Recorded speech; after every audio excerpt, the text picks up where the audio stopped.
It has been a big week in the world of Microsoft Flight Simulator. Horizon Simulations just wrapped up what might be their biggest community event yet, an 8-day streak of announcements celebrating their 3rd anniversary. Day 1 was technically the announcement of the 7-day reveal streak itself, a simple heads up that quickly turned into a full showcase of aircraft reveals, updates and brand new tools for the sim. In this video we'll walk through each announcement day by day, what it means for the MSFS community, and I'll be sharing my own thoughts and opinions along the way.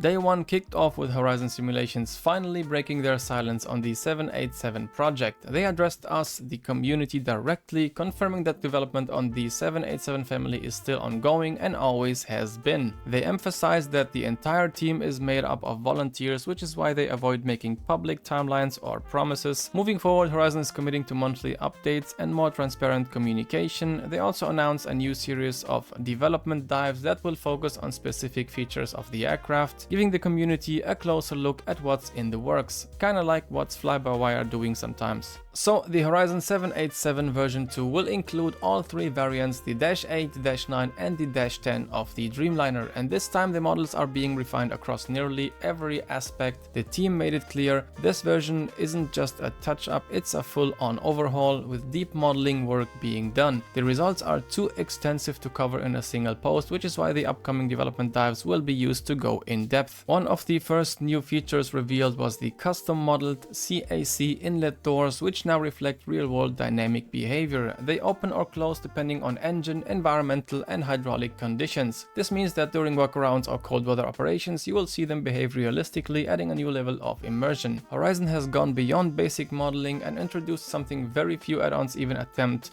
line number variation, which means depending on the specific aircraft's production number, the model will show different external details. Even subtle details like the leading edge on the vertical tail in test liveries have been included. These are incredibly small differences, but they show Horizon's commitment to authenticity, especially when paired with liveries created by Hughes by Horizon, which we will talk about later on. The engine animation logic has been completely reworked in version 2. You will now see realistic pull-up behavior with slower, smoother transitions. The high RPM textures for the fans have been reintroduced, and there is now distinct engine responsiveness between the Trent 1000 and Gen X variants. The APU door is now fully animated. It opens the moment the APU is started, just like in the real aircraft, allowing the APS 5000 to get some fresh air. And although it hasn't been talked about much before, the vertical stabilizer has also been remodeled for improved accuracy. The lighting has received a massive overhaul too. The new system features true shadow casting, meaning things like beacon flashes now bounce realistically off the ground, engines and surrounding surfaces. Now about the control surfaces and hydraulics. When the aircraft is completely powered down, the ailerons, elevators and flaperons drop exactly like a real 787. Even the rudder will lean with the wind,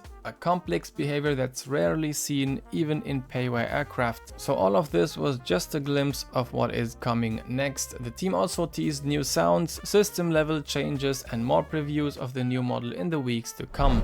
Day 2 brought a slight change in Horizon's roadmap, but instead of waiting, Horizon decided to push another major project into the spotlight ahead of schedule. You know, Horizon Simulations began its journey 3 years ago by modifying the LVFR A321neo, integrating fly-by-wire's open source systems into an aircraft that was previously lacking them. And with that in mind, it made perfect sense that this day's reveal was about returning to the Airbus family. So this week's surprise was the official reveal of the Airbus A320neo ACJ, a corporate jet version of the well-known narrow-body, now enhanced with fly-by-wire systems and long-haul capabilities. This aircraft is capable of flying up to 6,000 nautical miles non-stop. That's enough range to go from London to Santiago without refueling. I wasn't sure about which Santiago exactly, but it was in Brazil, I guess. With all 4 additional center tanks installed, the aircraft can cruise for over 13 hours. So the reveal of the A320neo ACJ added a brand new aircraft to Horizon's expanding catalog, one that combines business jet luxury with fly-by-wire realism and long-haul range. And judging by the community reactions, well,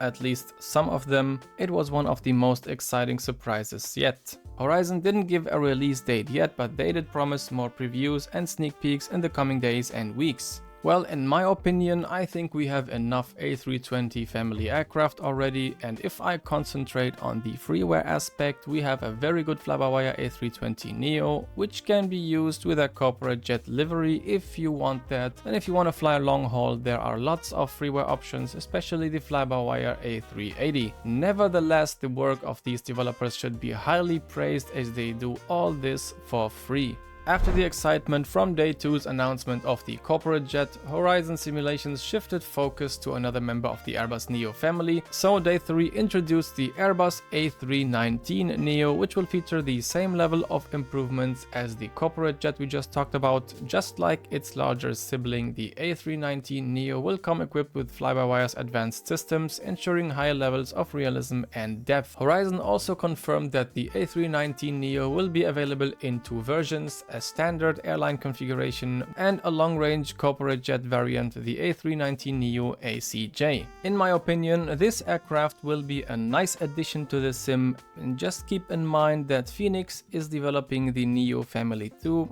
Of course, it's the wrong approach to compare freeware with study-level payware aircraft, but if you want a good aircraft with pretty solid fly-by-wire system, this one is for you.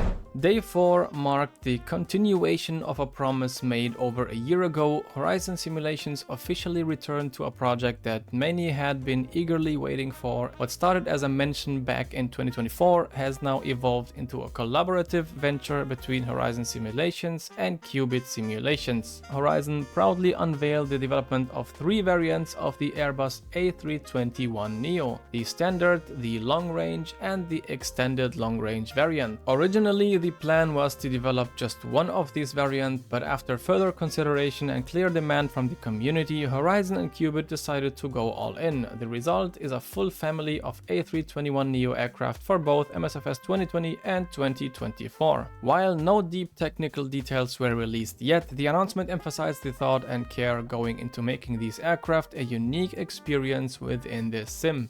Here my opinion is the same as the previous two. We have a very good FS Labs A321neo already, which is payware, we should not forget that, but we also have a free A321 long-range variant in MSFS 2024. Whether that is good enough for you or you want to use fly-by-wire systems, well, you can decide that for yourself. I talked about Hughes by Horizon Simulations in the beginning of the video, and here it is. On day 5, Horizon officially announced the all-new Hughes Livery Manager, a standalone application that will become the central hub for all Hughes content. This one is designed to make the livery management experience smoother, smarter and more enjoyable. The Hughes Livery Manager is built from the ground up with usability and modern design in mind. While no specific release date was given, Horizon emphasized that the manager is coming soon, and it's clearly a major step toward unifying their ecosystem. You might think, why do we need another standalone application? I mean, Horizon Simulations and Hughes by Horizon are all integrated in the Headwind simulation installer. Well, I personally think that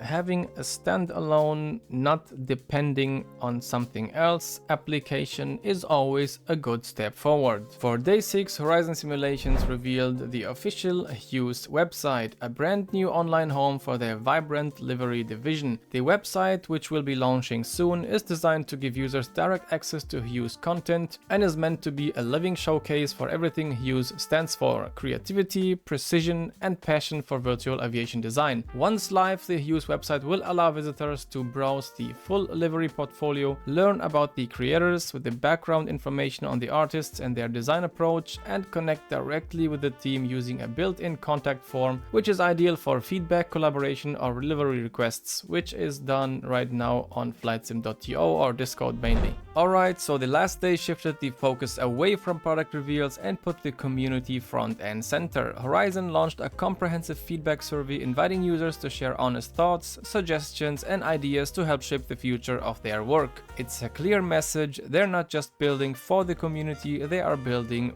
with it. So what do I think about that? Well, it is a huge step forward. If you are building open source community projects, the most important and most valuable thing you can even get from the community is feedback, feedback, and feedback. Alright, this wraps up Horizon's announcement streak, a week full of exciting reveals, bold moves, and a clear invitation for the community to be part of what comes next. If you enjoyed this breakdown, let me know your favorite announcements in the comments. Thanks for watching, happy flying, and as always, see you in the next one.